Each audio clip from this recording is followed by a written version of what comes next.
नमस्कार विद्यार्थी मित्रांनो, तुमचं MPSC ॲस्पिरंट या चॅनलवर स्वागत आहे। आज आपण चालू घडामोडी 2020 पाहणार आहोत।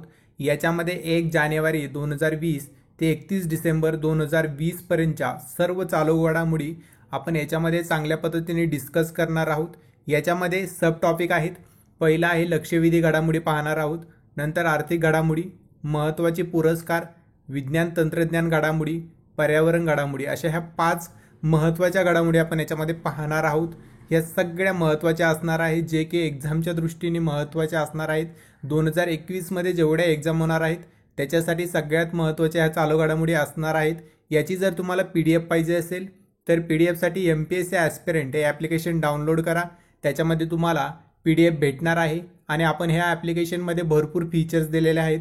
इथून मागे जेवढ्या आयोगाचे एक्झाम झालेले आहेत त्यांचे जे क्विजेस स्वरूपात प्रश्न देण्यात आलेले आहेत, तसेच आत्ता ही राज्यसेवा येणार आहे, ह्या राज्यसेवेसाठी आपण टेस्ट सिरीज फ्रीमध्ये घेत आहोत, ती सुद्धा तुम्हाला तिथे फ्रीमध्ये भेटून जाणार आहे।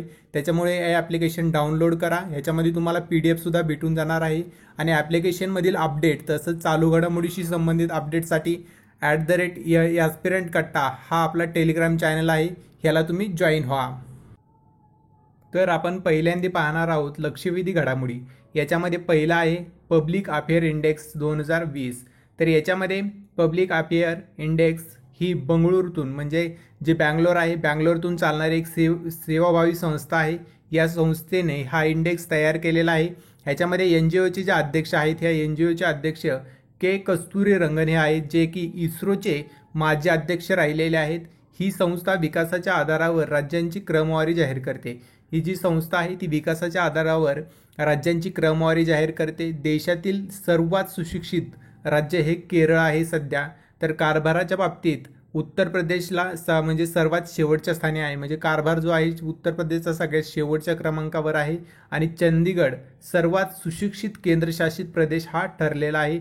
याच्यामध्ये जर आपण राज्यांचा क्रम पाहितला तर केरळ आहे 1.38 गुण याला आहे, तामिळनाडू 2 नंबरला आहे 0.92 गुण, आंध्र प्रदेश आहे 0.53 गुण आणि कर्नाटक आहे 0.46 गुण। अशा पद्धतीने अफेअर जे आहे पब्लिक अफेअर इंडेक्स 2020 नुसार हे राज्यांचा क्रम आहे। नंतर आहे 24 उत्पादकांना महाराष्ट्रातील भौगोलिक नामांकन देण्यात आलेलं आहे, म्हणजेच जिओग्राफिकल इंडेक्शन असं याला म्हटलं जातं, ज्याला GI दर्जा देण्यात आलेला असतो। तर याच्यामध्ये हे मानांकन एखाद्या भौगोलिक क्षेत्रातील कृषी उत्पादनांना मिळते। जे भौगोलिक क्षेत्र आहे, एखाद्या भौगोलिक क्षेत्रातील कृषी उत्पादन जे आहे त्याला हे मानांकन दिलं जातं।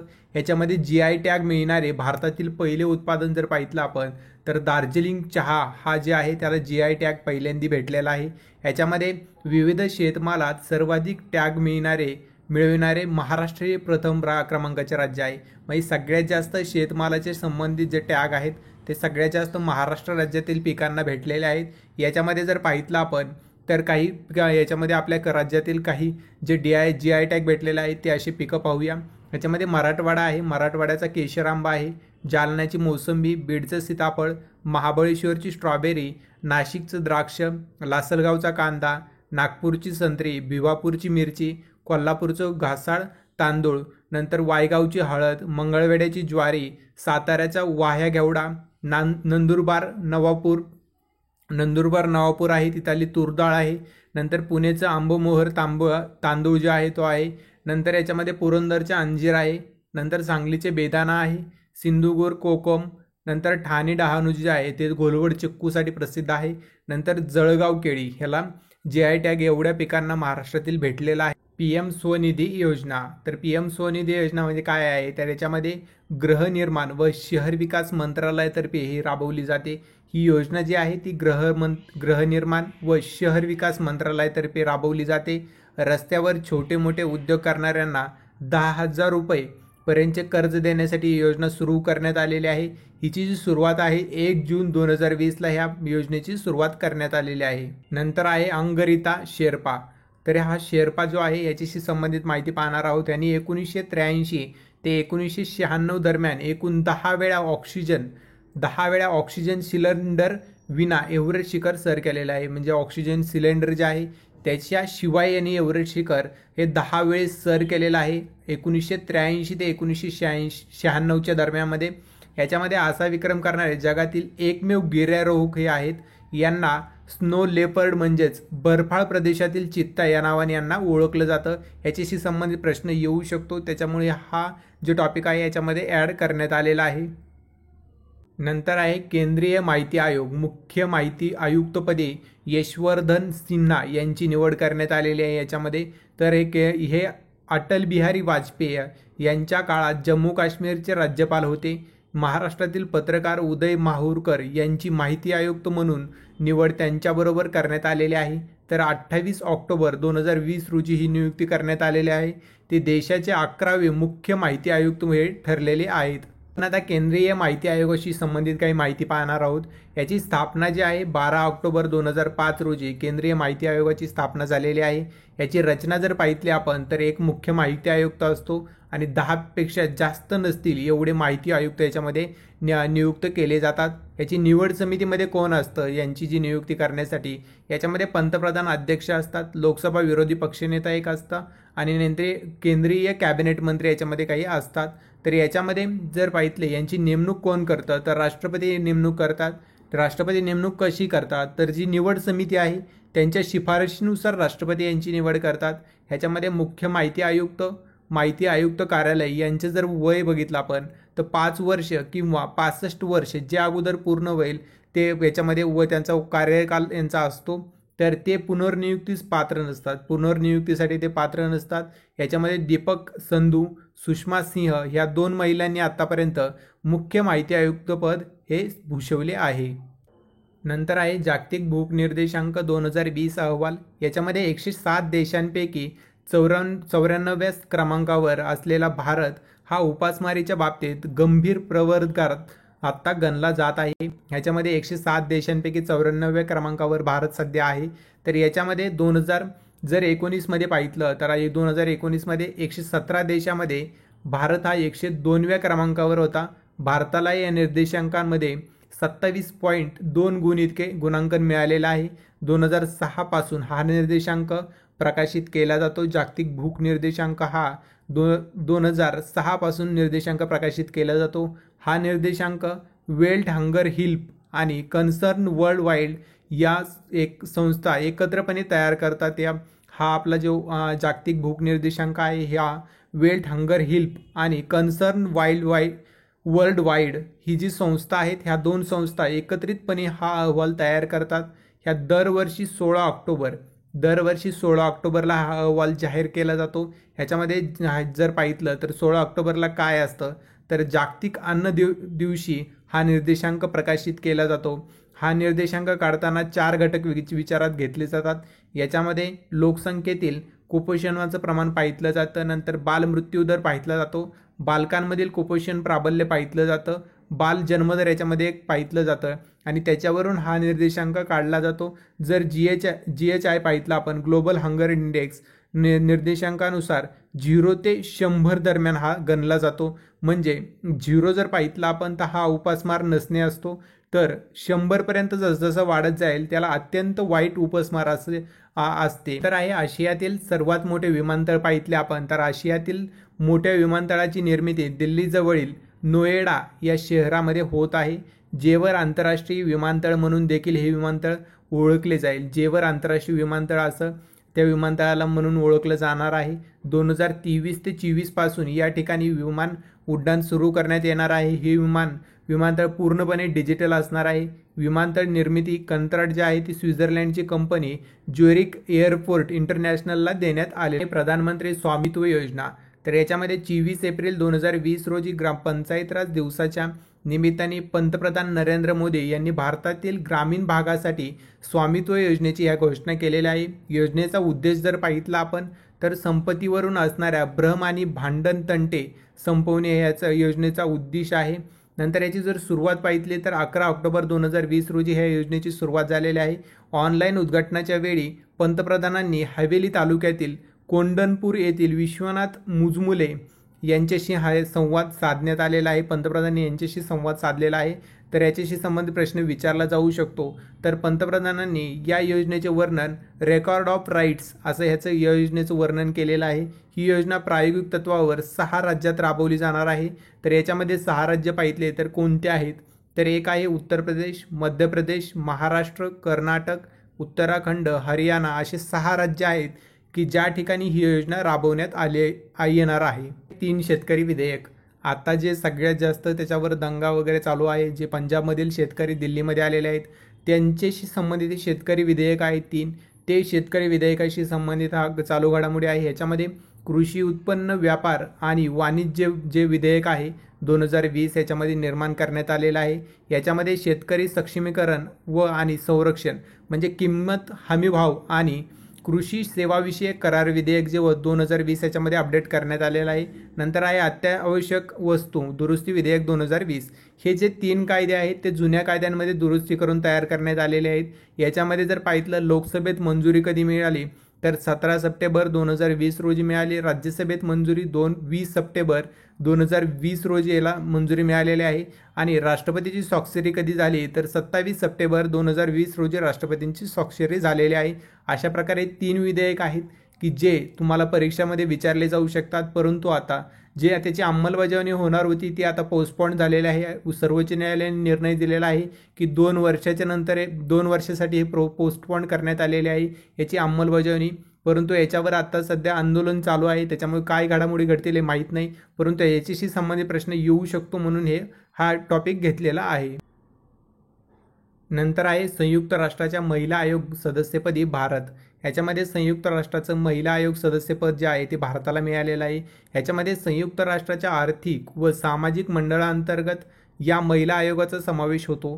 तर यामध्ये 1995 मध्ये 4थी जागतिक महिला परिषद बीजिंगमध्ये झाली होती, त्यावेळी या आयोगाची स्थापना झाली। म्हणजे आयोगाची स्थापना 1995ला झाली, कुठे तर 4थी जागतिक महिला परिषद जी बीजिंगला झाली होती त्याच्यामध्ये या आयोगाची स्थापना झाली।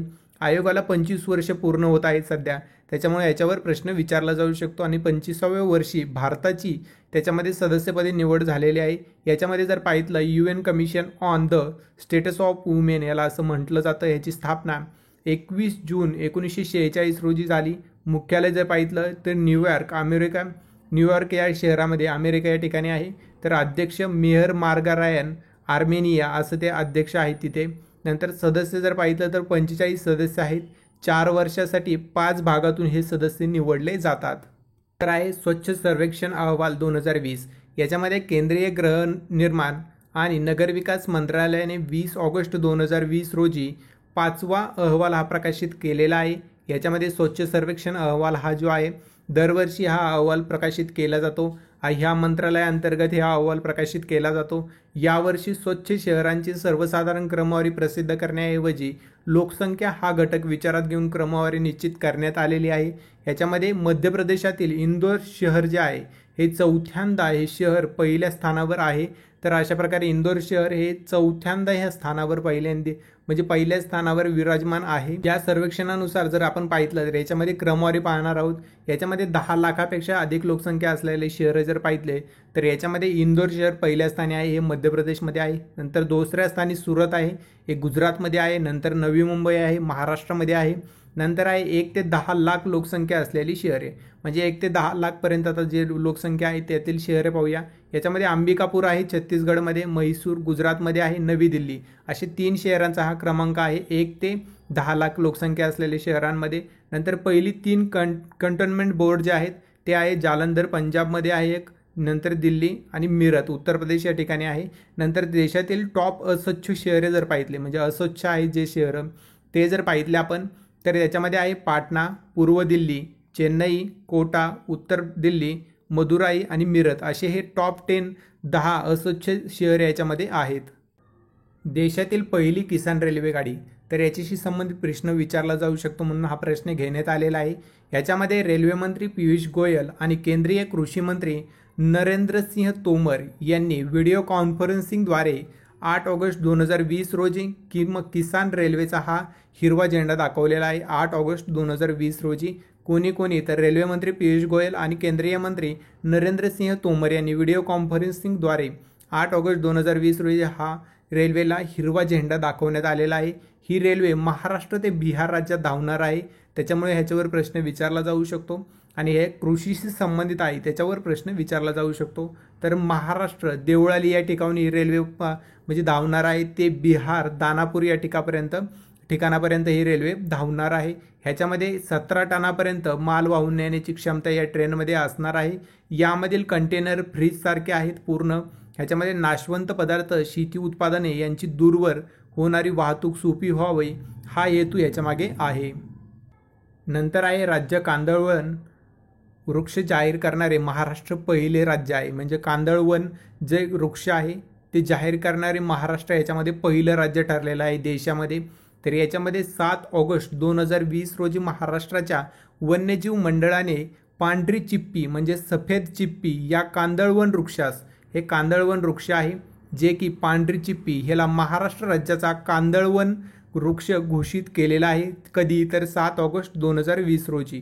नंतर आहे सफेद चिप्पी वृक्षास कांदळवनातील सफरचंद म्हणून ओळखले जातं, म्हणजे सफेद चिप्पी जे आहे ती महाराष्ट्र राज्याने कांदळवन वृक्ष हे म्हणजे राज्याचा वृक्ष हे असं घोषित केलेलं आहे, तेच त्याला त्या कांदळवनातील सफरचंद असं म्हणून ओळखलं जातं। नंतर याचं शास्त्रीय नाव बघितलं सोनेरेटिया अल्बा असं याचं म्हणजे शास्त्रीय नाव आहे। ह्याचं हे असं वृक्ष घोषित करणारे महाराष्ट्रातील देशातील म्हणजे महाराष्ट्र जे आहे देशातील हे पहिलं राज्य असणार आहे की जे अशा प्रकारे जे घोषित करणारं राज्य असणार आहे। नंतर आहे गुगल क्लासरूम सुरू करणारे महाराष्ट्र पहिलं राज्य आहे, जे गुगल क्लासरूम सुरू करणारे महाराष्ट्र पहिलं राज्य आहे। ह्याच्यामध्ये जर बघितलं सुधारित ग्राहक संरक्षण कायदा 2020, तर याच्यामध्ये 20 जुलै 2020 पासून संपूर्ण भारतात हा कायदा लागू करण्यात आलेला आहे। या कायद्याने 1986 जो ग्राहक संरक्षण कायदा होता 1986 त्याची जागा घेतलेली आहे। याच्यामध्ये सुधारणा करून 2019 हे जे आहे ग्राहक संरक्षण कायदा हा लागू करण्यात आलेला आहे। कधी तर 20 जुलै 2020 पासून संपूर्ण भारतात हा कायदा लागू करण्यात आलेला आहे। नंतर आहे संयुक्त राष्ट्र सुरक्षा परिषदेवर भारताची निवड करण्यात आलेली आहे। याच्यामध्ये 17 जून 2020 रोजी भरघोस पाठिंब्याने भारताच्या याच्यामध्ये निवड झालेली आहे। या निवडीनंतर भारताला 2021 ते 22 या वर्षासाठी 1 जानेवारी 2021 ते 31 डिसेंबर 2022 पर्यंत संयुक्त राष्ट्र संघटनेच्या सुरक्षा परिषदेचा अस्थायी सदस्य हा भारत ह्यात कालावधीसाठी बनलेला आहे। भारतासोबत जर पाहिलं तर आयर्लंड, मेक्सिको, नॉर्वे ह्या देशांच्या याच्यामध्ये निवड करण्यात आलेली आहे। तर भारताची ही निवड होण्याची 8वी वेळ आहे। आत्तापर्यंत भारत हा 7 वेळेस निवडला गेलेला आहे आणि ही 8वी वेळ भारताची ह्या सदस्यपदी निवडण्याची 8वी वेळ आहे। ह्याच्यामध्ये जर बघितलं UNSC एकूण 15 सदस्य याच्यामध्ये आहेत। ह्याच्यामध्ये स्थापना 1945ला झाली। उद्देश जागतिक सुरक्षा व शांतता राखणे। ह्याच्यामध्ये स्थायी सदस्य 5 आहेत, अमेरिका, फ्रान्स, इंग्लंड, रशिया आणि चीन हे स्थायी सदस्य आहेत। आणि आत्ता जे भारताला अस्थायी सदस्य मिळालेला आहे हे 8व्या वेळेस मिळालेला आहे। या 5 स्थायी सदस्यांना नकार अधिकार पूर्णपणे प्राप्त असतो। तर यामध्ये अस्थायी सदस्य बघितले तर 10 अस्थायी सदस्य सध्या आहेत आणि ह्यावेळेस भारत, आयर्लंड, मेक्सिको आणि नॉर्वे या देशांच्या याच्यामध्ये निवड करण्यात आलेली आहे। नंतर आहे आंतरराष्ट्रीय नर्स आणि दाईचे वर्ष। ह्याच्यामध्ये आंतरराष्ट्रीय नर्स आणि दाईचे वर्ष हे आपण पाहणार आहोत। ह्याच्यामध्ये जगातील पहिल्या परिचारिका फ्लॉरेन्स नाइटिंगेल यांच्या स्मरणार्थ 12 मे हा दिवस जागतिक परिचारिका दिन म्हणून साजरा केला जातो। तर याच्यामध्ये 12 मे 1820 रोजी नाइटिंगेल यांची इटली येथे जन्म झाला आहे। या घटनेला 2020 मध्ये 200 वर्ष पूर्ण झालेले आहेत। 200व्या जयंतीनिमित्ताने WHO 2020 हे वर्ष year of nurse and midwife साजरा करत आहे। तर WHO कार्यकारी मंडळाच्या अध्यक्षपदी डॉक्टर हर्षवर्धन यांची निवड झालेली आहे। हे केंद्रीय आरोग्यमंत्री आहेत भारताचे। डॉक्टर हर्षवर्धन ओमप्रकाश गोयल यांची 22 मे 2020 रोजी जागतिक आरोग्य संघटनेच्या म्हणजे WHOच्या कार्यकारी मंडळाच्या अध्यक्षपदी निवड झालेली आहे। याचा जो कार्यकाळ आहे ह्या पदाचा हा 1 वर्षाचा कार्यकाळ आहे। यांनी जपानच्या डॉक्टर हिरोकी नाकातानी यांच्याकडून हा पदभार स्वीकारलेला आहे। नंतर आहे मालदीवचा राष्ट्रकुल संघटनेत पुन्हा समावेश झालेला आहे। राष्ट्रकुल जी संघटना आहे 1946च्या वेळी स्थापना झालेली संघटना 1949ला स्थापना झालेली संघटना आहे, जिच्यामध्ये मालदीव जो होता देश त्यांनी एक्झिट केलं होतं। परत त्याच्यामध्ये पुन्हा समावेश केलेला आहे। ह्याच्यामध्ये मालदीव अध्यक्ष इब्राहिम मोहम्मद सोलिह यांनी मालदीव पुन्हा राष्ट्रकुल समूहाचा 1 फेब्रुवारी 2020 पासून सदस्य असल्याचे जाहीर केलेले आहे। हा देश राष्ट्रकुल समूहाचा 54वा देश आहे। ह्याच्यामध्ये 54 देश आहेत जे राष्ट्रकुल सदस्य आहेत। ह्याच्यामध्ये 1982 साली राष्ट्रकुल संघटनेचा सदस्य बनलेला मालदीव 13 ऑक्टोबर 2018 रोजी म्हणजे संघटनेमधून बाहेर पडलेला होता। परत हा 1 फेब्रुवारी 2020 पासून हा सदस्य झालेला आहे राष्ट्रकुलचा। ह्याच्यामध्ये राष्ट्रकुल काय आहे तर पूर्वी ब्रिटिशांच्या साम्राज्याखाली असलेल्या राष्ट्रांची ही संघटना आहे। म्हणजे ब्रिटिशांचं साम्राज्य ज्या ज्या देशांवर होतं त्या देशांचा हा त्या देशांचे हे सदस्य म्हणून देशांचा हा एक राष्ट्रकुल संघटना आहे। ह्याच्यामध्ये ह्या संघटनेला पूर्वी ब्रिटिश कॉमनवेल्थ या नावाने ओळखलं जात असे। ह्याची जी स्थापना आहे ती 28 एप्रिल 1949 रोजी याची स्थापना झालेली आहे। याचं मुख्यालय कुठे आहे तर लंडन इंग्लंड या ठिकाणी याचं मुख्यालय आहे। याचे सदस्य देश किती आहेत तर 54 हे सदस्य देश आहेत। ह्याच्यामध्ये भारत हा संस्थापक सदस्य देश आहे। ह्याचे जे अध्यक्ष आहेत त्या कोण असतात तर तिथल्या राणी एलिझाबेथ ह्या त्याच्या आत्ता सध्या अध्यक्ष। मुंबई उच्च न्यायालयाच्या मुख्य न्यायाधीशपदी आता दीपंकार दत्ता यांची निवड झालेली आहे। न्यायमूर्ती दीपंकार दत्ता यांनी 28 एप्रिल 2020 रोजी मुंबई उच्च न्यायालयाचे 45वे मुख्य न्यायाधीश म्हणून शपथ घेतली आहे। यांचे जे वडील आहेत ते सलील कुमार दत्ता हे कलकत्ता उच्च न्यायालयाचे न्यायाधीश राहिलेले आहेत। ह्याच्यानंतर 1989 साली हजरा लॉ कॉलेज कलकत्ता विद्यापीठामधून LLB पदवी त्यांनी प्राप्त केलेली आहे। 16 नोव्हेंबर 1989 रोजी त्यांनी वकिलीला सुरुवात केली। राज्यपाल सध्या त्यांना शपथ कुणी दिली तर राज्यपाल भगतसिंह कोश्यारी यांनी यांना सध्या शपथ दिलेली आहे। आता चालू घडामोडीमधील आपण आता आर्थिक घडामोडी पाहणार आहोत। ज्या 2020 मध्ये आर्थिक घडामोडी घडल्या त्याच्याशी संबंधित ह्या आर्थिक घडामोडी असणार आहेत आणि या सगळ्या महत्त्वाच्या आर्थिक घडामोडी आपण याच्यामध्ये समावेश केलेला आहे। पहिला आहे आत्मनिर्भर भारत अभियान। हे सध्या खूप म्हणजे आत्मनिर्भर भारत अभियान जे चीनशी वगैरे युद्ध वगैरे होणार होतं वगैरे त्यावेळेसची जी घटना घडल्या त्याच्यानंतर हे मोदी सरकारने आत्मनिर्भर भारत योजना अभियान राबवण्यात आलेलं आहे। ह्याच्यामध्ये पंतप्रधान नरेंद्र मोदी यांनी 12 मे 2020 रोजी 20 लाख कोटी रुपयांच्या विशेष आर्थिक पॅकेजची याच्यासाठी घोषणा केलेली आहे।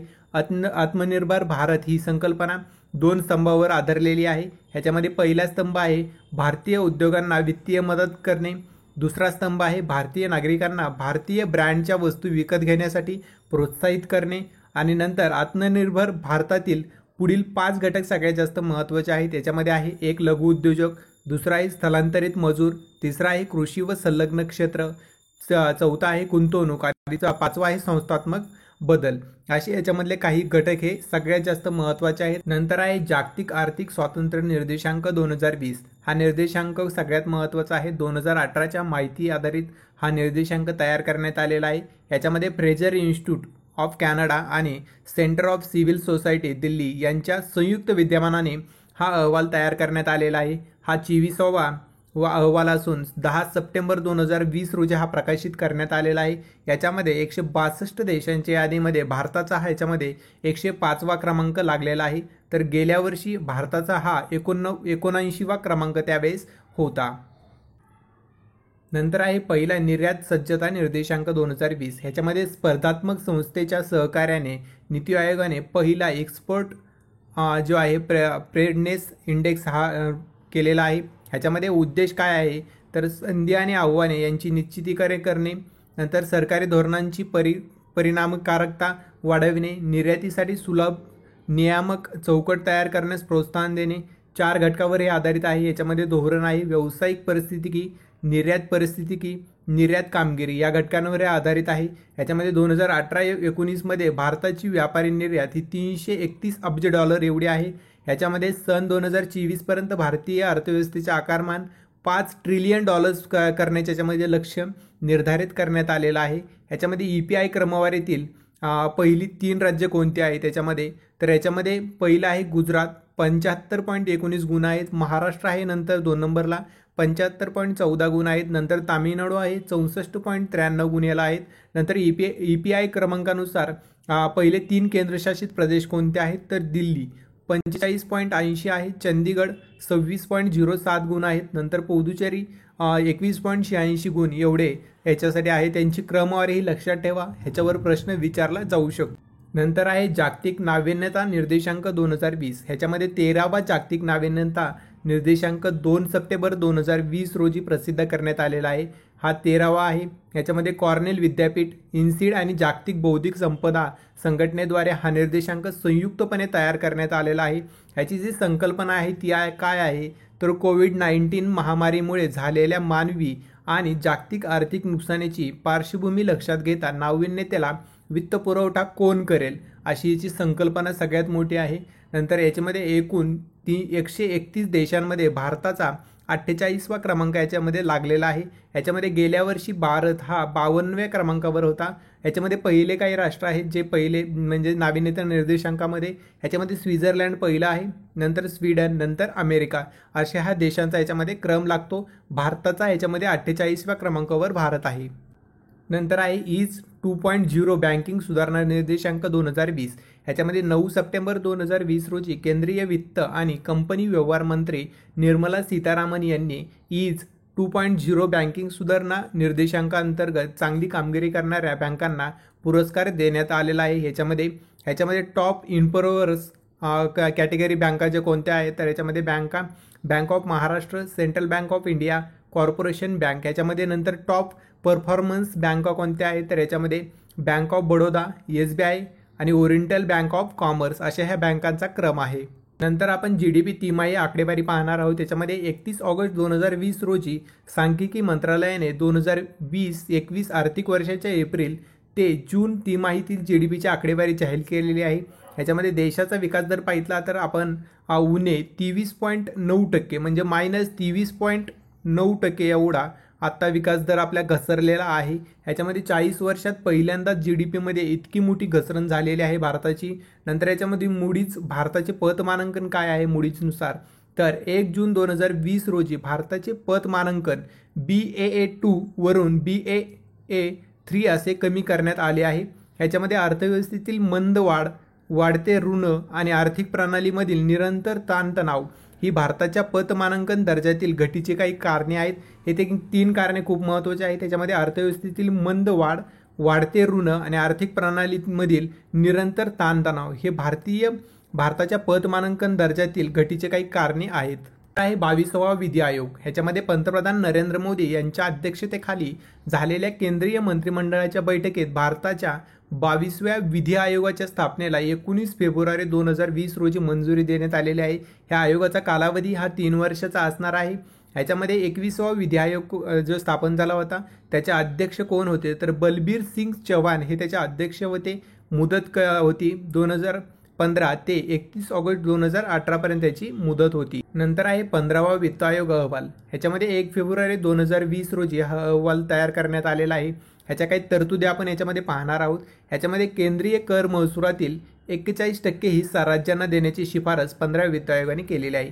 ह्याच्याशी संबंधित म्हणजे जे 15 वित्त आयोग आहे त्याचे जे अध्यक्ष होते NK सिंह, ह्याच्याशी संबंधित आयोगाने खूप वेळेस प्रश्न विचारून गेलेला आहेत. ह्याच्याशी संबंधित आता माहिती विचारू शकतात. त्याच्यामुळे ह्या अहवालाच्या जी शिफारशी आहेत त्या खूप महत्त्वाच्या आहेत. त्याची जी शिफारशी पाहूया तर केंद्रीय कर महसुलातील 41% हिस्सा राज्यांना देण्याची याच्यामध्ये शिफारस केलेली आहे. ह्याच्यामध्ये 14वा जो वित्त आयोग होता त्याच्यामध्ये किती टक्के म्हणजे जी महसुलातील हिस्सा किती टक्के द्यायचा होता राज्यांना तर 42% द्यायचा होता. 13व्या वित्त आयोगानुसार 32% एवढा हिस्सा राज्यांना द्यावायचा होता. नंतर याच्यामध्ये सर्वाधिक वाटा कोणत्या राज्याचा आहे तर उत्तर प्रदेश 7.35%, नंतर बिहार आहे आणि सर्वात कमी सिक्कीम व गोवा. जर आपण याचं पाहितलं तर 0.16% एवढं सिक्कीम व गोव्याचं वाटा त्यांना द्यायचा आहे. तर महाराष्ट्राचा 2.52% एवढंच आहे. नंतर याची जर स्थापना बघितली 15व्या वित्त आयोगाची तर नोव्हेंबर 2017 मध्ये करण्यात आली. याचे अध्यक्ष NK सिंह होते. सदस्य अजय झा, अशोक लहारी, अनुप सिंह, रमेश चंद हे याचे सदस्य होते. जर याचे सचिव पाहितले तर अरविंद मेहता हे याचे सचिव होते. आणि याचा कार्यकाळ कधी ते कितीपर्यंत आहे तर कार्यकाळ 2020 ते 2025 पर्यंत या 15व्या वित्त आयोगाचा नंतर आहे 1 रुपयाची नवी नोट. 1 रुपयाची नवी नोट खूप महत्त्वाची आहे. ह्याच्यामध्ये 7 फेब्रुवारी 2020 रोजी केंद्रीय मंत्रालयाने एक नवी म्हणजे 1 रुपयाची चलनी नोटाचे मुद्रण नियम 2020 अधिसूचित केलेला आहे. याच्यामध्ये 1 रुपयाच्या नोटेवर वित्त सचिवांची सही असते याच्यामध्ये. नंतर याचा आकार जर पाहितला ह्या नोटेचा तर 9.7 प्लस 6.3 सेंटीमीटर एवढा आकार आहे. नंतर याच्यामध्ये कागद 100% सुती हा कापड याच्यामध्ये सुती कागद वापरण्यात आलेला आहे. तर याची जाडी 110 मायक्रॉन एवढी जाडी आहे. वजन 90 GCM एवढी त्याचं वजन आहे. रंग गुलाबी हिरवा याचा रंग आहे. तर नोटेवर चित्र कोणतं आहे तर सागर सम्राट या तेल शोध जहाजाचे याच्यामध्ये चित्र देण्यात आलेलं आहे. 2020च्या नोटेवरच वित्त सचिवाची म्हणजेच अतुनू चक्रवर्ती यांची याच्यामध्ये स्वाक्षरी असणार आहे. नंतर आहे सारस्वत बँक, देशातील सर्वोत्कृष्ट बँक आहे सध्या. जगातील प्रतिष्ठेच्या फोबर्स या अर्थविषयक मासिकाने स्टेरिस्टा या मार्केट रिसर्च फर्मच्या सहकार्याने जगातील सर्वोत्कृष्ट बँका शोधण्यासाठी अलीकडेच पाहणी केलेली आहे. याच्यामध्ये 23 बँकांचा अभ्यास करून 20 सर्वोत्कृष्ट बँकांची यादी जाहीर केली. याच्यामध्ये पहिली जी आहे म्हणजे प्रथम DBS ही सिंगापूरमधली बँक आहे. दुसऱ्या क्रमांकावर आहे सारस्वत बँक, ही भारतामधली बँक आहे. नंतर भारतीय बँकांच्या तुलनेत सारस्वत बँक मात्र अव्वल स्थानी आहे. जर भारतीय बँका जर पाहितल्या त्यांच्या तुलनेमध्ये सारस्वत बँक जी आहे ती अव्वल या स्थानी आहे. नंतर सारस्वत बँकेचे अध्यक्ष कोण आहेत तर गौतम ठाकूर हे त्याचे अध्यक्ष आहेत.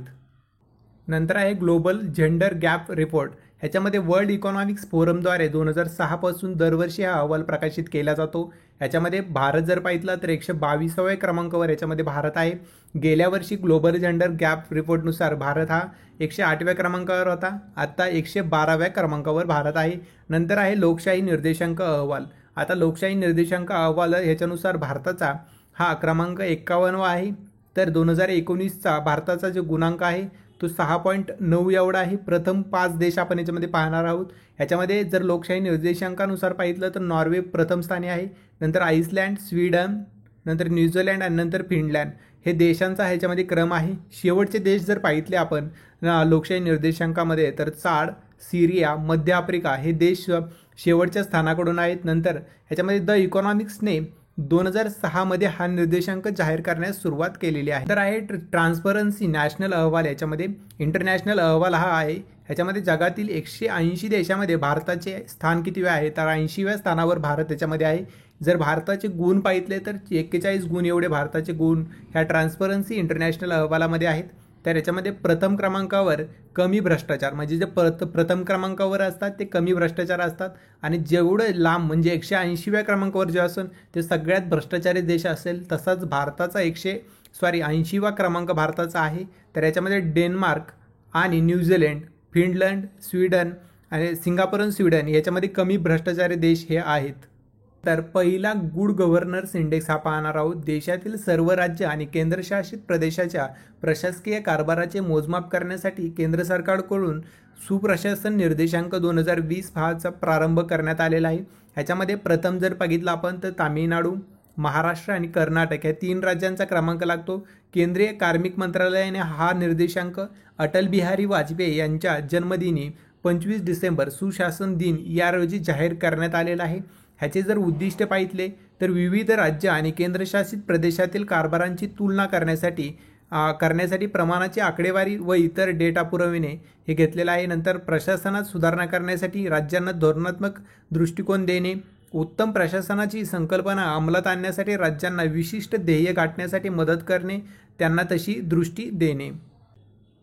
नंतर आपण महत्त्वाचे पुरस्कार पाहणार आहोत जे की 2020 मध्ये महत्त्वाचे पुरस्कार देण्यात आलेले आहेत. ह्याच्यामध्ये राष्ट्रीय जल पुरस्कार पहिला पाहणार आहोत. ह्याच्यामध्ये नोव्हेंबर 2020 मध्ये 2019चे दुसरे राष्ट्रीय जल पुरस्कार जाहीर करण्यात आले. हे पुरस्कार जलशक्ती मंत्रालयाकडून जाहीर केले जातात. ह्याच्यामध्ये एकूण जलसंधारणाच्या प्रयत्नात जे असतात त्याच्यामध्ये प्रथम स्थानी तामिळनाडू आहे, नंतर द्वितीय स्थानी महाराष्ट्र आणि तृतीय स्थानी राजस्थान यांचा क्रम लक्षात ठेवा. हा एक्झामला विचारला जाऊ शकतो. तसेच मिझोरामला विशेष पुरस्कार प्रदान करण्यात आलेला आहे. ह्याच्यामध्ये जलसंपदा संवर्धन आणि व्यवस्थापन क्षेत्रात स्तुत्य कार्य करणाऱ्या व्यक्ती किंवा संस्थांना प्रोत्साहित करण्यासाठी हा पुरस्कार देण्यात येतो. ह्याच्यामध्ये व्यक्तींना पण देण्यात येतो आणि संस्थांना पण हा पुरस्कार देण्यात येतो. ह्या पुरस्कारात महाराष्ट्राची सरशी आहे. राज्याला एकूण 6 पुरस्कार प्रदान करण्यात आलेले आहेत. तर जलसंपत्ती नियमनात महाराष्ट्र दुसऱ्या अव्वल स्थानी आहे. JCB साहित्य पुरस्कार 2020 तर S. हरीश यांनी लिहिलेल्या आणि जयश्री कलातील यांनी मल्याळममधून भाषांतर केलेला मस्टाश या पुस्तकाला JCB साहित्य पुरस्कार प्रदान करण्यात आलेला आहे. पदार्पणातच पुरस्कार जिंकणारी ही त्यांची दुसरी कादंबरी आहे. JCB साहित्य पुरस्कार जर पाहितला आपण तर सुरुवात याची 2018 पासून झालेली आहे. भारतीय लेखकांच्या किंवा भारतीय लेखकाद्वारे अनुवादित इंग्रजीतील कल्पित साहित्य प्रकाराला देण्यात जाणारा हा एक वार्षिक पुरस्कार आहे. ह्याचं जर स्वरूप पाहितलं तर 25 लाख रुपये याच्यामध्ये पुरस्कार विजेत्याला दिले जातात. ह्याच्यामध्ये 2019मध्ये माधुरी विजय द फारफिल्ड नोवेल ह्या नोवेलसाठी हा पुरस्कार देण्यात आलेला होता. नंतर आहे शंकरराव चव्हाण जलभूषण पुरस्कार. जलसंपदा, जलसंधारण व पाणीपुरवठा क्षेत्रात उल्लेखनीय कार्य करणाऱ्या व्यक्तींना माजी मुख्यमंत्री डॉक्टर शंकरराव चव्हाण यांच्या नावे जलभूषण पुरस्कार देण्याचा निर्णय राज्य शासनाने घेतलेला आहे. नंतर आहे गानसम्राज्ञी लता मंगेशकर पुरस्कार 2020. महाराष्ट्र शासनाच्या सांस्कृतिक कार्य विभागातर्फे देण्यात येतो हा पुरस्कार. गायन व संगीत क्षेत्रात प्रदीर्घ कार्य केलेल्या कलाकारास राज्य शासनातर्फे 1992 पासून हा पुरस्कार देऊन सन्मानित केलं जातं. ह्याच्यामध्ये ज्येष्ठ गायिका उषा मंगेशकर यांना हा पुरस्कार देण्यात येणार आहे. ह्याच्यामध्ये जर स्वरूप पाहितलं तर 5 लाख रुपये हे पुरस्कार विजेत्याला दिले जातात. ह्याच्यामध्ये मानपत्र आणि स्मृतिचिन्ह याच्यामध्ये दिलं जातं. ह्याच्या जर सांस्कृतिक कार्यमंत्री अमित देशमुख यांच्या अध्यक्षतेखाली निवड समितीने 2020-21 साठीच्या पुरस्कारासाठी ही निवड एकमताने केली आहे.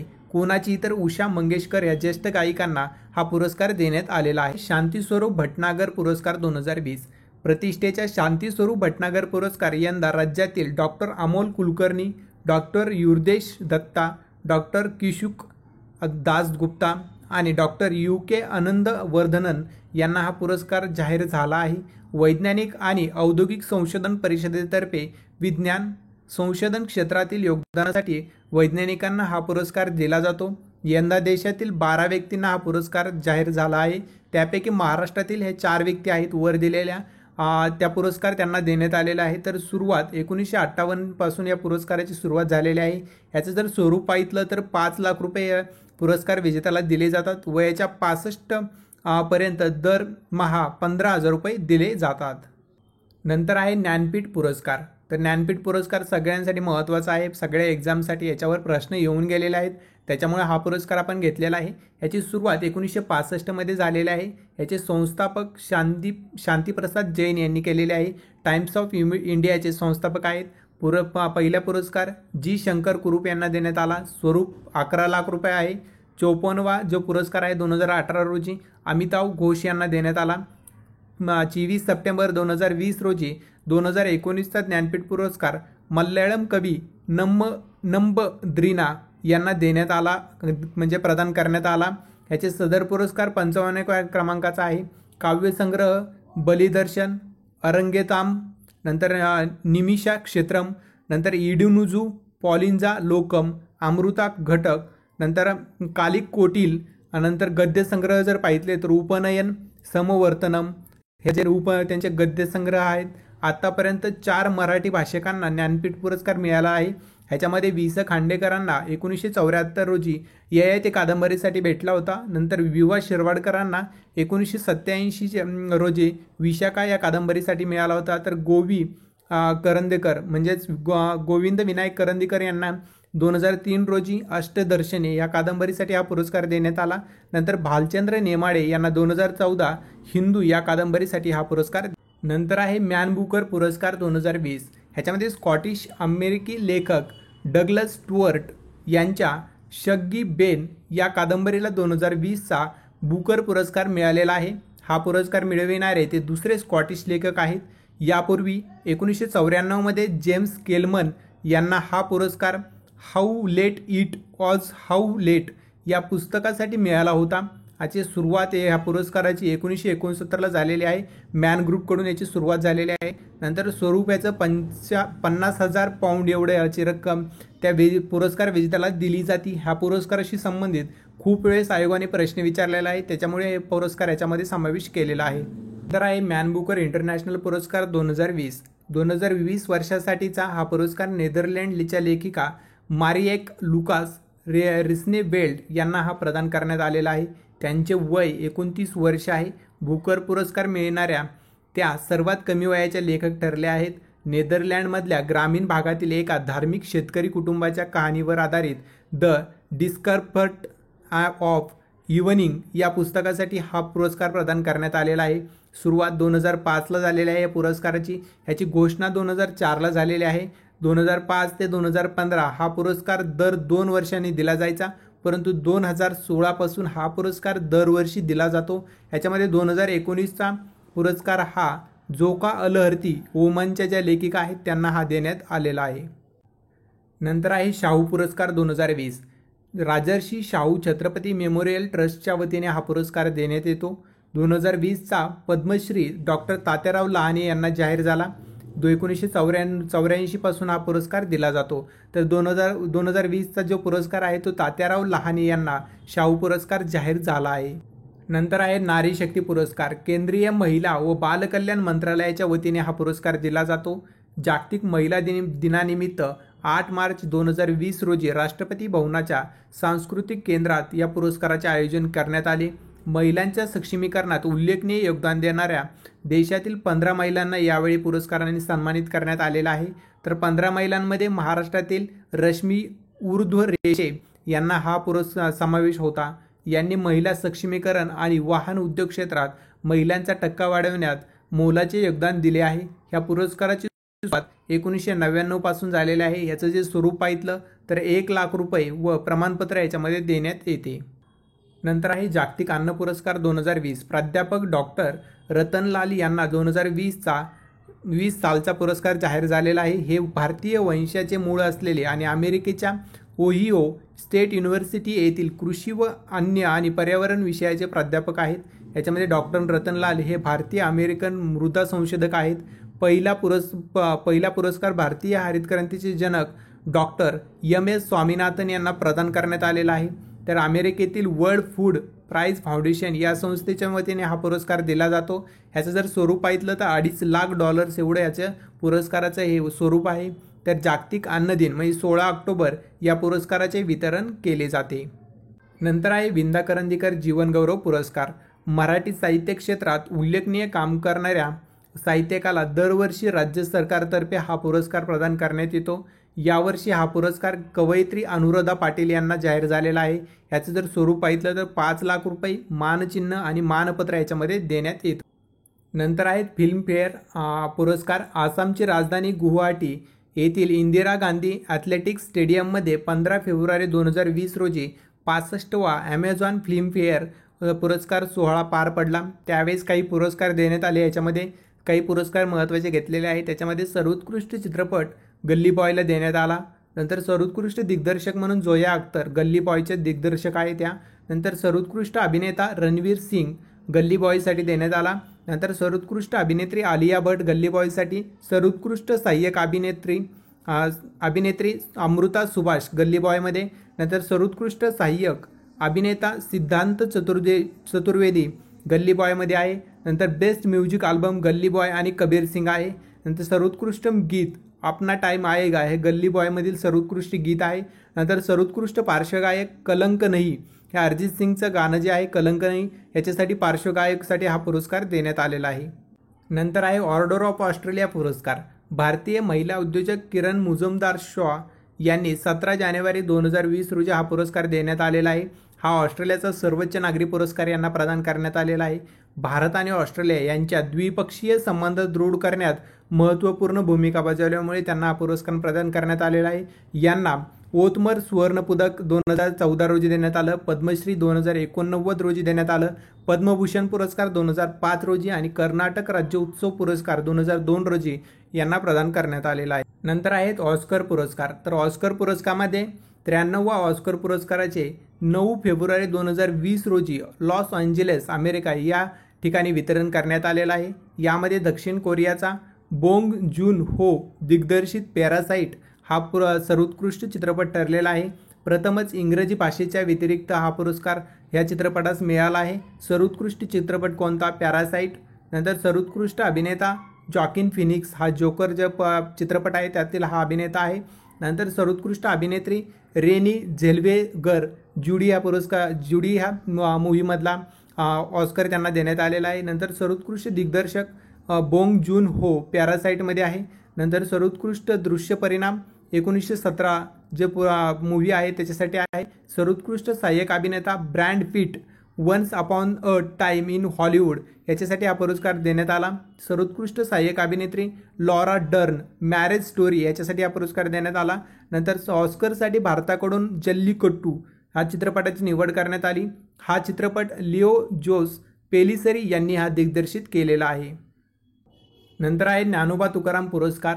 ह्याच्यामध्ये राज्य शासनाच्या वतीने संत साहित्यासाठी तसेच मानवतावादी कार्यासाठी दिला जाणारा सन 2019-20चा पुरस्कार बद्रीनाथ महाराज तनपुरे यांना देण्यात आलेला आहे. ह्याचं स्वरूप हे 5 लाख रुपये एवढं पुरस्काराचं स्वरूप आहे. नंतर आहेत पद्म पुरस्कार 2020. ह्याच्यामध्ये 25 जानेवारी 2020 रोजी एकूण 141 व्यक्तींना पद्म पुरस्कार जाहीर झालेले आहेत. ह्याच्यामध्ये पद्मविभूषण 7 पुरस्कार, पद्मभूषण 16, पद्मश्री 118 व्यक्ती याच्यामध्ये समावेश आहे की ज्यांना हा पुरस्कार मिळालेले आहेत. ह्याच्यामध्ये एकूण 34 महिलांचा समावेश आहे. 12 मरणोत्तर पुरस्कार देण्यात आलेले आहेत तर 18 परकीय व्यक्तींना हे पुरस्कार देण्यात आलेले आहेत. ह्याच्यामध्ये पद्मभूषणमध्ये एका व्यक्तीचा व पद्मश्रीमध्ये महाराष्ट्रातील 12 व्यक्तींचा याच्यामध्ये समावेश आहे. ते कोणत्या व्यक्ती आहेत ते पाहणारच आहोत आपण. याच्यामध्ये पुरस्काराची सुरुवात 1954 मध्ये झाली. पद्मभूषण म्हणजे पद्मभूषण जो पुरस्कार एका व्यक्तीला मिळाला त्याच्यामध्ये आनंद महिंद्रा हे मध्ये व्यापार व उद्योग क्षेत्रासाठी हा पुरस्कार त्यांना देण्यात आलेला आहे. ह्याच्यामध्ये पद्मभूषणचे 16 पुरस्कार आहेत परंतु ह्याच्यामध्ये महाराष्ट्रातील जे व्यक्ती आहेत तेच आपण याच्यामध्ये घेण्याचा प्रयत्न केलेला आहे.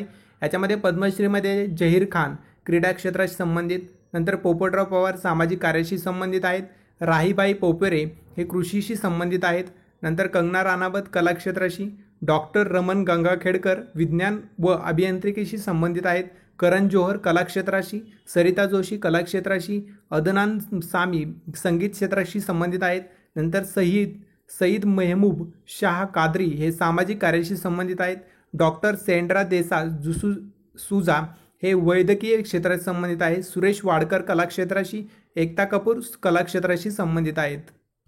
आता आपण नोबेल पुरस्कार 2020चे नोबेल पुरस्कार पाहणार आहोत. 2019चे नोबेल पुरस्काराशी संबंधित हे राज्यसेवा 14 मार्च 2021 रोजी जी राज्यसेवा होणार आहे त्याच्याशी संबंधित त्यामध्ये प्रश्न विचारला जाऊ शकतो. त्याच्यामुळे ते पुरस्कार अगोदर पाहून घ्या. नंतर हे नोबेल पुरस्कार 2020चे पुरस्कार हे आहेत. ह्याच्यामध्ये ऑल्फ्रेड नोबेल यांच्या स्मरणार्थ दरवर्षी हे पुरस्काराचे वितरण 10 डिसेंबरला केले जाते. ह्याच्यामध्ये ऑल्फ्रेड नोबेल हे एक स्वीडिश शास्त्रज्ञ होते. ह्याच्यामध्ये पुरस्कार वितरण स्वीडनची राजधानी स्टॉकहोम या ठिकाणी केलं जातं. शांतता पुरस्कार नॉर्वेची राजधानी ओस्लो या ठिकाणी केली जाते. नंतर हा पुरस्कार एकूण 6 क्षेत्रासाठी दिला जातो. भौतिकशास्त्र, रसायनशास्त्र, वैद्यकशास्त्र, साहित्य, शांतता, अर्थशास्त्र ह्या क्षेत्रांसाठी हा पुरस्कार दिला जातो. पुरस्काराची सुरुवात 1901 मध्ये झाली. ह्याच्यामध्ये अर्थशास्त्र 1969 पासून ह्या अर्थशास्त्राची पुरस्काराची सुरुवात झालेली आहे. यामध्ये कोणत्या क्षेत्रासाठी कुणाला पुरस्कार भेटले हे पाहणार आहोत. वैदिक शास्त्रामध्ये हार्वे जे ऑल्टर हे अमेरिकेचे शास्त्रज्ञ आहेत, त्यांना हा पुरस्कार देण्यात आलेला नोबेल पुरस्कार तिघांमध्ये विभाजित करण्यात आलेला आहे. मायकेल हॉटन ब्रिटनचे आहेत, चार्ल्स एम राईट्स हे अमेरिकेचे आहेत. हे तिघांना हा वैदिक शास्त्रातला पुरस्कार मिळालेला आहे. याचा शोध काय आहे यांचा तर हेपॅटायटिस सी या विषाणूच्या शोधाबद्दल हा पुरस्कार देण्यात आलेला आहे. नंतर भौतिकशास्त्राच्या पुरस्कारामध्ये तिघांना देण्यात आलेला आहे. ह्याच्यामध्ये रॉजर पेनरोज हे ब्रिटनचे आहेत, नंतर रेइनहार्ड गेन्झेल हे जर्मनीचे आहेत, नंतर ऑड्रिया घेग्ज हे अमेरिकेचे आहेत. या तिघांना हा पुरस्कार देण्यात आलेला आहे भौतिकशास्त्रातला. यांचा शोध काय आहे तर विश्वामध्ये कृष्णविवराचे अस्तित्व आहे हे सिद्ध त्यांनी केलेलं आहे. नंतर रसायनशास्त्रामध्ये जो पुरस्कार आहे ते 2 जणांना देण्यात आलेला आहे. याच्यामध्ये इमॅन्युएल शाम्पेटी हे फ्रान्सचे आहेत, नंतर जेनिफर ए डाउनडना हे अमेरिकेचे आहेत. यांना ह्या दोघांना मिळून हा पुरस्कार देण्यात आलेला आहे. याच्यामध्ये शोध त्यांचा जनुकीय संपादनासाठी वापरण्यात येणाऱ्या रेणवीय कात्र्यांचे संशोधन यांनी केलेलं आहे. ह्याच्यामध्ये साहित्य क्षेत्रासाठी कुणाला देण्यात आला तर लुईस गल्क अमेरिका ह्या ज्या लेखिका आहेत म्हणजे कवयित्री त्यांना हा पुरस्कार देण्यात आलेला आहे. कवयित्री आणि निबंध लेखिका म्हणून या परिचित आहेत. पहिला काव्यसंग्रह यांचा फर्स्ट बॉर्न 1968 रोजी प्रदर्शित करण्यात आलेला होता. नंतर द वाईल्ड आयरिस या काव्यसंग्रहास पुलित्झर पुरस्कार यांना मिळालेला आहे. नंतर शांतता पुरस्कार कशाला मिळालेला आहे तर वर्ल्ड फूड प्रोग्राम म्हणजे WFP यांना हा पुरस्कार शांततेचा पुरस्कार मिळालेला आहे। गेल्या वर्षी 88 देशातील 10 कोटी लोकांपर्यंत अन्नधान्य पोहोचविणाऱ्या संयुक्त राष्ट्राच्या जागतिक अन्न कार्यक्रमाला हा पुरस्कार देण्यात आलेला आहे। WFP स्थापना कधी झाली तर 18 डिसेंबर 1961 रोजी याची स्थापना झाली। याचे मुख्यालय रोम इटली या ठिकाणी आहे। उद्दिष्ट झिरो हंगरी बाय 2030 असं त्याचं उद्दिष्ट आहे। नंतर अर्थशास्त्रातील नोबेल पुरस्कार कोणाला देण्यात आला तर पॉल मिलग्रोम यांना, ह्या अमेरिकेचे आहेत, यांना हा पुरस्कार देण्यात आला। नंतर रॉबर्ट विल्सन अमेरिका, या दोघां जणांना हा पुरस्कार देण्यात आलेला आहे अर्थशास्त्रातला। यांनी लिलाव सिद्धांताचा व पद्धतीचा सखोल अभ्यास करून त्यात सुधारणा सुचविल्या आणि प्रत्यक्ष अंमलातही आणल्या, त्यामुळे हा अर्थशास्त्राचा पुरस्कार यांना देण्यात आलेला आहे। नंतर आपण विज्ञान तंत्रज्ञान घडामोडी याच्यामध्ये पाहणार आहोत। 2020 मधील जेवढ्या विज्ञान तंत्रज्ञानाशी संबंधित घडामोडी आहेत त्या याच्यामध्ये आपण डिस्कस करणार आहोत। याच्यामध्ये पहिला आहे रुद्रम 1 क्षेपणास्त्र, याच्याशी संबंधित घडामोडी पाहणार आहोत। याच्यामध्ये 9 नोव्हेंबर 2020 रोजी ओडिशाच्या किनाऱ्याजवळील बालासोर येथील तात्पुरत्या चाचणी रेंजवर रुद्रम 1 या किरणोत्सर्गवेधी क्षेपणास्त्राची यशस्वी चाचणी झालेली आहे। हे क्षेपणास्त्र DRDOने विकसित केलेलं आहे। याचे सुखोई 30 MKI या लढाऊ विमानातून ही चाचणी यशस्वीरित्या पार पडली। वैशिष्ट्ये, देशाचे किरणोत्सर्ग विरोधी असे पहिले क्षेपणास्त्र आहे। शत्रूच्या रडार उद्ध्वस्त करण्याची क्षमता याच्यामध्ये आहे। वेग किती आहे तर 0.6 ते 2 मॅकपर्यंत एवढा त्याचा वेग आहे। 500 मीटर ते 15 किलोमीटर अशा उंचीवरून क्षेपणास्त्र सोडण्याची क्षमता याच्यामध्ये आहे। 250 किमी टप्प्यातील किरणोत्सर्ग करणारे लक्ष्य भेदण्याची क्षमता याच्यामध्ये आहे। नंतर आहे लेसर गायडेड रणगाडा भेदी क्षेपणास्त्र। याच्यामध्ये 23 सप्टेंबर 2020 रोजी लेसर नियंत्रण प्रणालीवर चालणाऱ्या रणगाडा विरोधी क्षेपणास्त्राची यशस्वी चाचणी अहमदनगरमध्ये घेण्यात आली। याचे वैशिष्ट्ये काय आहेत? स्फोटके वाहून नेण्याची क्षमता आहे। वेगवेगळ्या पृष्ठभागावरून प्रक्षेपण शक्य आहे। प्रक्षेपणाची दिशा आणि अचूकता वाढवण्यासाठी लेझरचा वापर केला जातो। याच्यामध्ये अर्जुन रणगाड्यावरून सहज प्रक्षेपण याच्यामध्ये करता येतं। तर आहे इंडियन सायन्स काँग्रेस परिषद। 21 वर्षाच्या 2000 खंडानंतर ही पहिली परिषद पुण्यात होणार आहे। सिम्बॉसिस आंतरराष्ट्रीय अभिमत विद्यापीठात 108व्या परिषदेचे आयोजन करण्यात येणार आहे। 3 ते 7 जानेवारी 2021 दरम्यान ही परिषद होणार, परंतु कोविड-19मुळे ही परिषद आता 2022ला होणार आहे। याची संकल्पना काय आहे तर या परिषदेची तर महिला सबलीकरणासह शाश्वत विकासासाठी विज्ञान तंत्रज्ञान याची संकल्पना आहे। ही 2022ला ही परिषद होणार आहे सिम्बॉसिस आंतरराष्ट्रीय अभिमत विद्यापीठामध्ये पुणे या ठिकाणी। नंतर अध्यक्ष याचे डॉक्टर विजयलक्ष्मी सक्सेना हे आहेत। नंतर या बंगळुरू येथील इन्फॉर्मेटिक्स इन्फ्रास्ट्रक्चर फॅसिलिटीच्या समन्वयक आहेत। त्या अध्यक्षपद भूषवणाऱ्या 5व्या महिला आहेत। 107वी जी विज्ञान काँग्रेस परिषद झाली ती बेंगळुरू या ठिकाणी कर्नाटक या ठिकाणी झालेली आहे। कृषी विज्ञान विद्यापीठामध्ये जी परिषद झालेली आहे ह्याचं उद्घाटन पंतप्रधान नरेंद्र मोदी यांनी केलं। अध्यक्ष डॉक्टर राजेंद्र प्रसाद हे त्याचे अध्यक्ष होते। नंतर INS शिवाजी संस्थेला राष्ट्रपती ध्वज देण्यात आलेला आहे। याच्यामध्ये लोणावळा येथील INS शिवाजी या संस्थेला प्रेसिडेंट्स कलर म्हणजेच राष्ट्रपती ध्वज पुरस्काराने सन्मानित करण्यात आलेला आहे।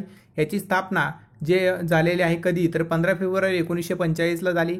2020ला 75 वर्ष याला पूर्ण झालेले आहेत।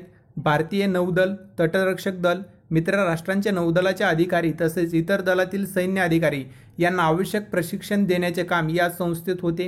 याचं ब्रीदवाक्य काय आहे? कर्मसु कौशल्यम, याचं स्किल ॲट वर्क हे याचं ब्रीदवाक्य आहे। नंतर सर्वात वेगवान संगणक फुगाकू, सर्वात वेगवान संगणक याच्याशी संबंधित 2019च्या राज्यसेवेला प्रश्न आलेला आहे, तसंच येऊ शकतो म्हणून अशा प्रकारचे एक चालू घडामोडी आपण याच्यामध्ये घेतलेले आहे। तर जपानच्या फुगाकू संगणकाने अमेरिकेच्या IBMच्या संगणकावर मात केली। फुगाकू संगणक अमेरिकेच्या IBM कंपनीच्या समिट संगणकापेक्षा 2.8 पट अधिक वेगवान आहे। जपानमधील तंत्रज्ञान कंपनी फुजित्सू तसेच रिकेन इन्स्टिट्यूट यांनी हे संयुक्तपणे संगणक विकसित केला असून त्यासाठी 6 वर्ष लागलेले आहेत। जपानमधील प्रसिद्ध माउंट फुजी या फुगाकू नावाने याला ओळखले जाते। ह्या संगणकाचा वेग 415.53 पेटाफ्लॉप्स इतका याचा वेग आहे। भारताचे पहिले CDS बिपिन रावत यांची निवड झालेली आहे, यांची नियुक्ती झालेली आहे। भारताचे माजी लष्कर प्रमुख जनरल बिपिन रावत यांची भारताचे पहिले संरक्षण प्रमुख म्हणून निवड करण्यात आलेली आहे। 1 जानेवारी 2020 पासून त्यांनी हा कार्यभार स्वीकारला आहे। हे मूळचे उत्तराखंडचे आहेत. 31 डिसेंबर 2016 रोजी त्यांनी देशाचे 27वे लष्कर प्रमुख म्हणून कार्यभार स्वीकारला होता.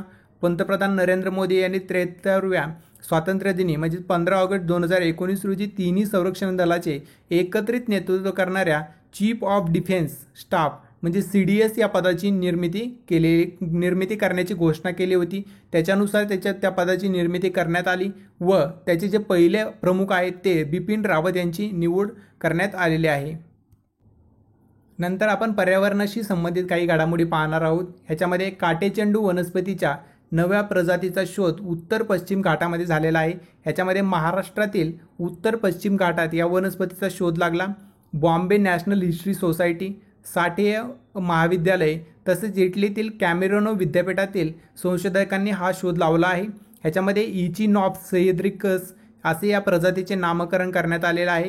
ह्याच्यामध्ये नोर्थ डर्क जर्नल ऑफ बॉटनी या आंतरराष्ट्रीय संशोधन पत्रिकेत हे संशोधन प्रसिद्ध झाले आहे. महाराष्ट्र राज्याच्या वन विभागाला स्वातंत्र्य दिवस देण्यात आलेला आहे. याच्यामध्ये सुमारे 50,000 वर्षापूर्वी उल्कापाताने तयार झालेले लोणार सरोवर हे बेसाल्ट खडकातील जगातील एकमेव विवर आहे. या रामसर कन्व्हेन्शन ऑन वेटलँड सचिवालय स्वित्झर्लंड या आंतरराष्ट्रीय संस्थेकडून लोणार सरोवराला रामस्थळ यादीत 11 नोव्हेंबर 2020 रोजी घोषित केलेलं आहे. हे महाराष्ट्रातील दुसरे म्हणजेच पहिले नांदूर मधमेश्वर अभयारण्य नाशिक या ठिकाणी देण्यात आलेलं होतं, ज्याला पाणस्थळ दर्जा देण्यात आलेला आहे. तर देशातील 41वे हे रामसर पाणस्थळ क्षेत्र याच्यामध्ये घोषित करण्यात आलेलं आहे. आशा आहे हा व्हिडिओ तुम्हाला सर्वांना आवडला असेल. याच्यामध्ये मी जानेवारी म्हणजेच 1 जानेवारी 2020 ते 31 डिसेंबर 2020 पर्यंत म्हणजेच 31 डिसेंबर 2020 पर्यंत सर्व करंट घेण्याचा प्रयत्न केलेला आहे. ह्याच्यामध्ये सगळे महत्त्वाचे टॉपिक्स आहेत जे की एक्झामच्या दृष्टीने महत्त्वाचे आहेत, ते एक्झामला विचारले जाऊ शकतात म्हणून हे टॉपिक्स घेतलेले आहेत. ह्याच्यामध्ये काही चालू घडामोडी राहिलेल्या आहेत, निधन वार्ता वगैरे अशा प्रकारचे चालू घडामोडी आपण नेक्स्ट लेक्चरमध्ये घेणारच आहोत. त्याच्यामुळे जर हा व्हिडिओ आवडला असेल तर व्हिडिओला लाईक करा, कमेंट करा, व्हिडिओला शेअर करायला विसरू नका आणि चॅनलला सबस्क्राईब करा म्हणजे पुढच्या व्हिडिओची तुम्हाला अपडेट भेटून जाईल.